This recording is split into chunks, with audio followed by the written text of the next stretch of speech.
How to enable delete apps on iPhone. Hey everyone, welcome back to our channel.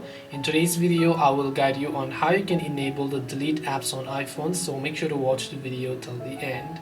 Now if you want to enable the delete applications on your iPhone, by this what I mean is that let's say you want to delete a certain application, but then it's not letting you remove the app for some reason. It asks for some kind of password or something like that. The only reason that is happening is because you might have turned on a restriction. So to turn off that restriction, you can simply open the settings app on your iPhone, from where you can simply go to the option called screen time. And once you go to screen time, from here you can simply scroll down here. You can find the option that says content and privacy restrictions. Make sure to turn off content and privacy restrictions here.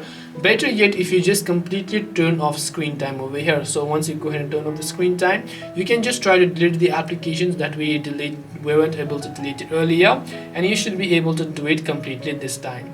This way you should be able to go ahead and then enable the delete applications on iPhone. Hope this video was helpful. If you have got any more questions, feel free to also leave them down below. Thank you for watching till the end of this tutorial, and see you soon in the next video.